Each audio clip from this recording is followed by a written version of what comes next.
For tonight's sleep story, we travel to the beautiful south of France. I'm Stephen Fry, and I'll be your guide as we meander lazily through the lavender fields and sleepy villages of Provence. This story was written by Phoebe Smith, and it is called Blue Gold.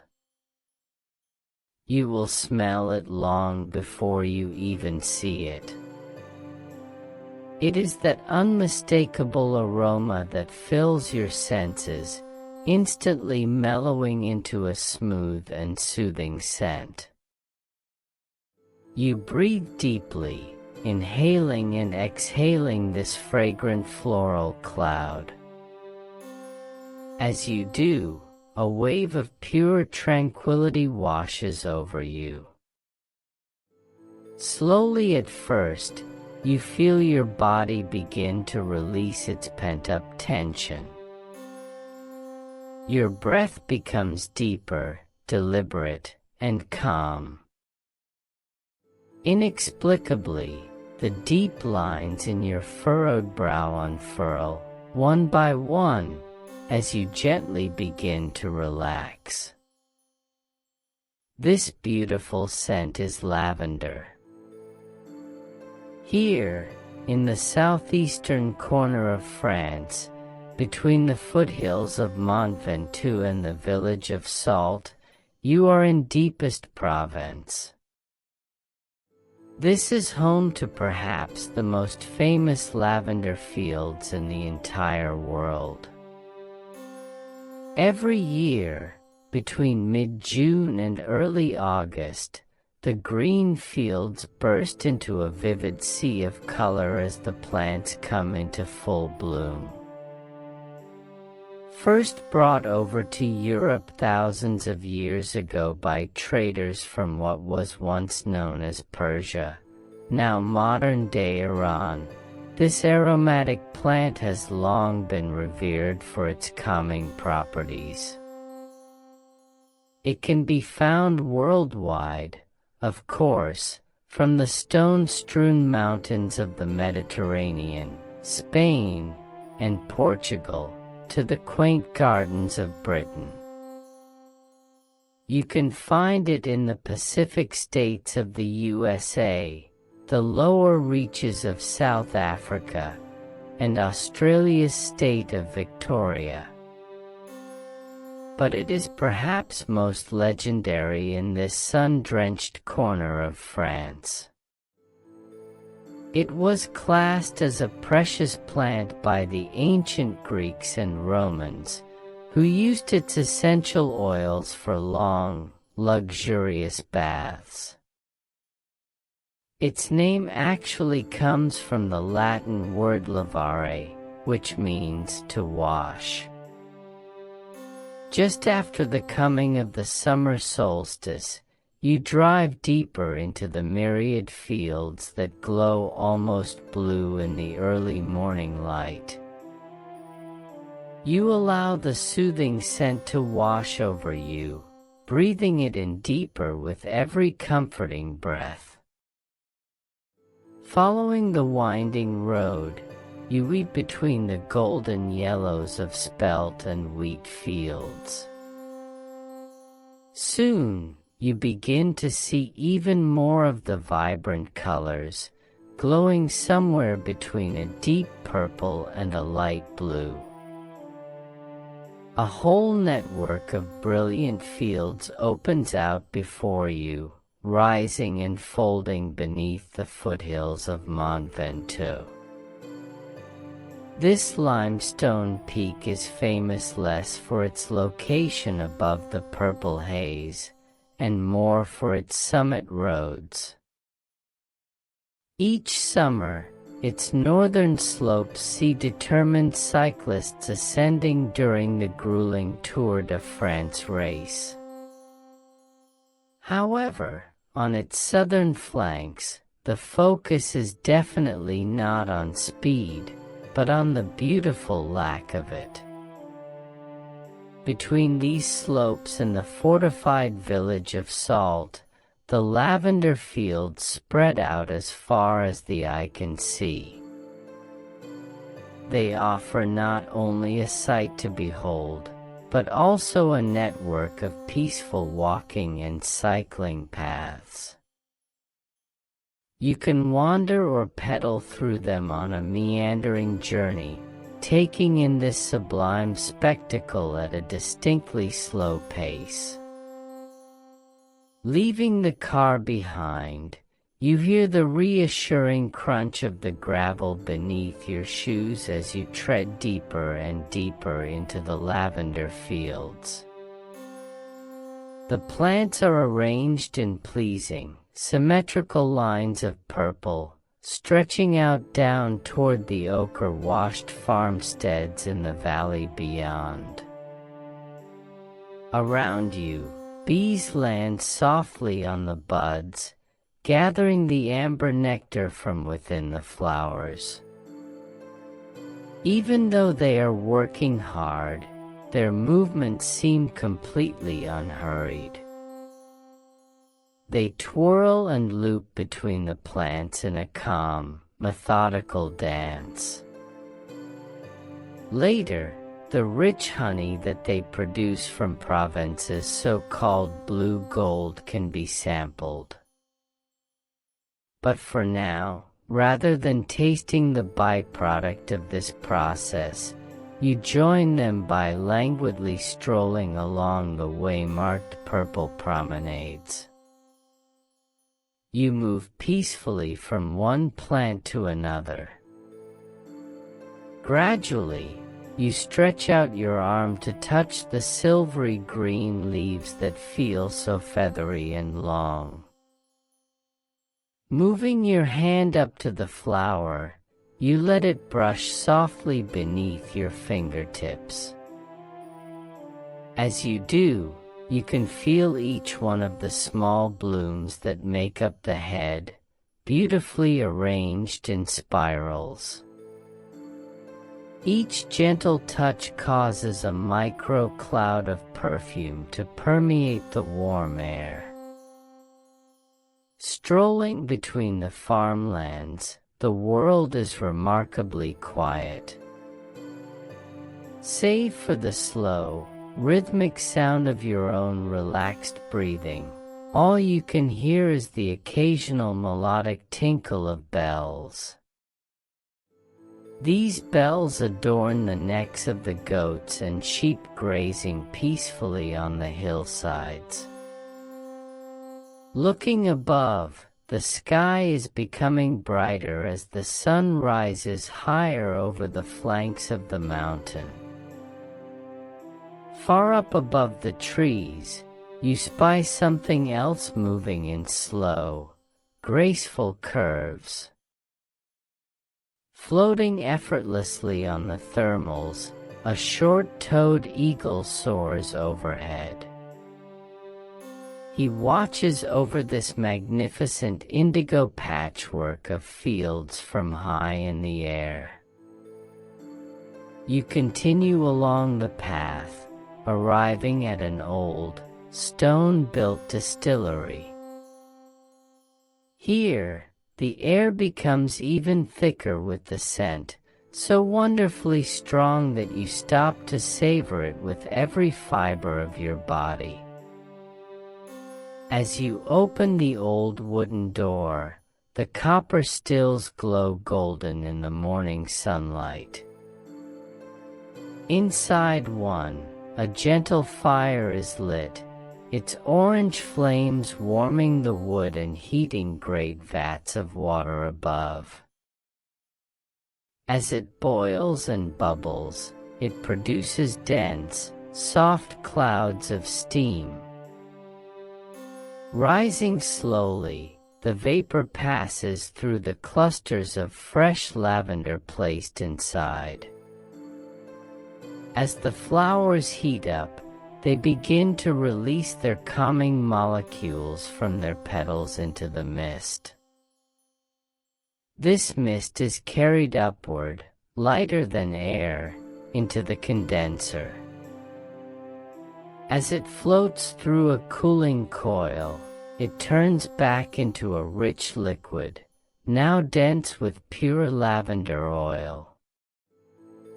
Patience is the name of the game here. Over time, the precious oil naturally rises, separating from the water until it is ready to be collected. When the time comes and the lid of the still is removed, the workshop fills once more with the sweet-smelling aroma of over 1,000 flowers. Visiting during the peak season, you can see local lavender farmers who have come from miles around. They bring their harvests to be distilled in this time-honored way. The oil is famed for its use in aromatherapy, said to elicit deep calm in even the most stressed soul. Its delicious and distinct scent not only soothes the senses, but also has a natural sedative effect, helping sleep to come easily. There is a distinctly sleepy feel over at another famous Provençal site to the southwest. Set on the edge of the Vaucluse Mountains along the Luberon Valley, high on a promontory, sits the hilltop town of Gourds. Nestled within this landscape is a sacred place called Notre Dame de Senanque Abbey. This grey stone building, complete with its rounded turret and pyramidal spire, was founded way back in 1148. Though lived in by different groups over the centuries, nowadays its residents are a group of Cistercian monks. Much like many residents in the region, they also grow their own beautiful fields of lavender. Spending their days tending the fields, they harvest the plants to create their own version of essential oils. These are used in relaxing aromatherapy, fine soaps, and perfumes. They also keep bees, who tend the fields alongside them, helping to bring in further revenue from their heavenly honey. So slow is the pace of life at Senanque that some guests opt to stay for a while, undertaking a spiritual retreat amid the monks for up to 8 days. Here, you can drink in the daily fragrance of lavender by meandering quietly in the gardens.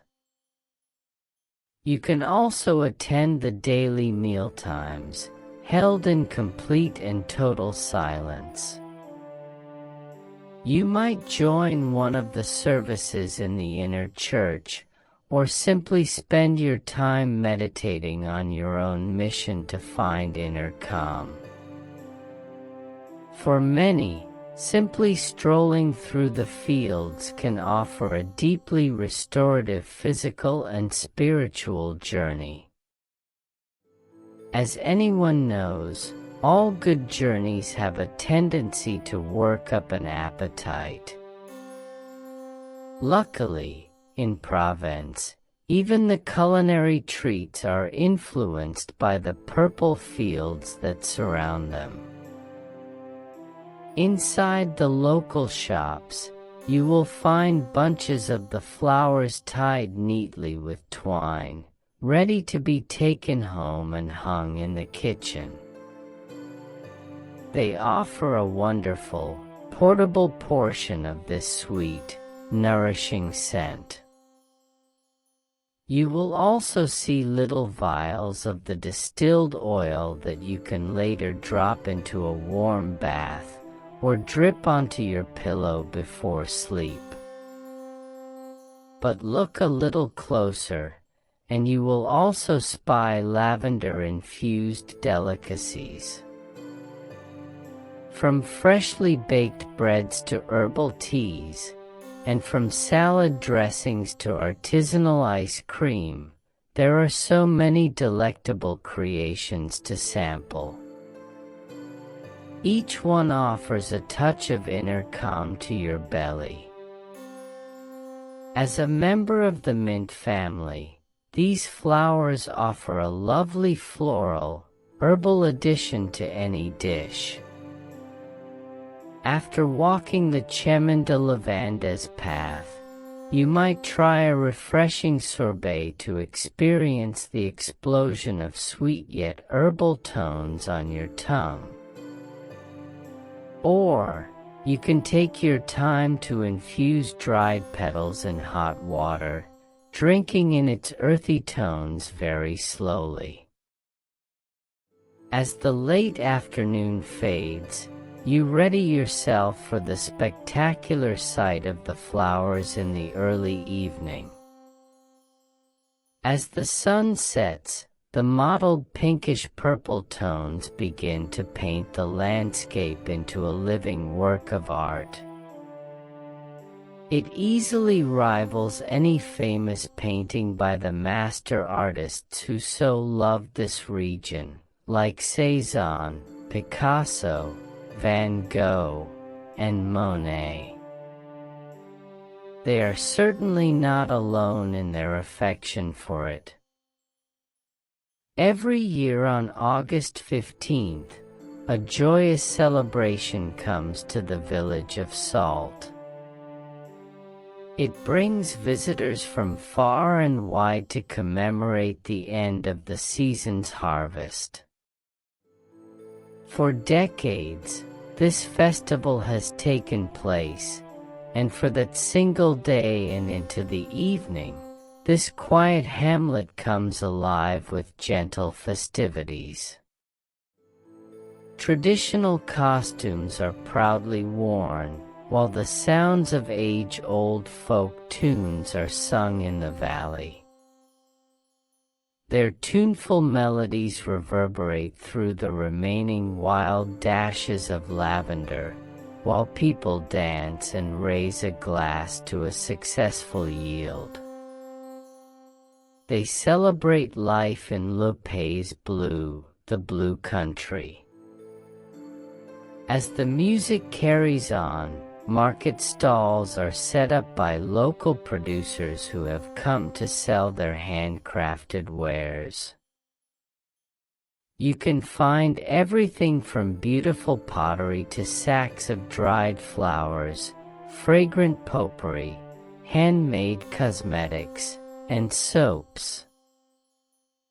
And, of course, you will find freshly distilled lavender oil made from that very year's harvest. A market like this has been held here on Wednesdays since the year 1515. The beautiful tradition continues with the annual highlight, the harvesting competition. Local harvesters take to the fields to cut the last of the lavender plants in the traditional way, using a sickle. As they work through the flowers, the air seems to turn a deep, magical cerulean. The sound of the sickle cutting in rhythm, backwards and forwards, swishes and sways almost in time with the evening breeze. It is a truly mesmerizing show. As the last of the flowers are gathered, the end of the season gently settles upon this little Provence enclave. The fields will soon be plowed and ready to begin the beautiful cycle all over again. The limestone-rich soil will rest, preparing for the next year's growth. For now, the fields will lie dormant, regaining their energy under the golden autumnal sunlight. they will replenish their nutrients with the welcome onset of the fall rains. For a while, all will be perfectly still. The countryside, whose palette has for a few short weeks been a show-stopping shade of purple and blue, now returns to the earthy brown and green hues of a landscape resting in quiet anticipation. As you stand at the edge of one such field, you can see it exactly as it once was. It is locked safely in your memory, like a perfectly composed photograph held in your hand. You clasp a small cluster of lavender and gently rub its delicate petals between your fingers. The calming scent permeates your skin. Lifting your hand toward your face once more, that spellbinding aroma fills your senses. It slows your breathing. It relaxes every single muscle in your body. You long to stay in this moment forever. But even as you leave, it matters not. From now on, every time you smell the reassuring scent of France's blue gold, you will be instantly transported back to this beautiful place. Back to the golden sunset, where the fields truly do glow in an almost impossibly deep tone of purple haze. Here, in the rolling foothills of ever-peaceful Provence,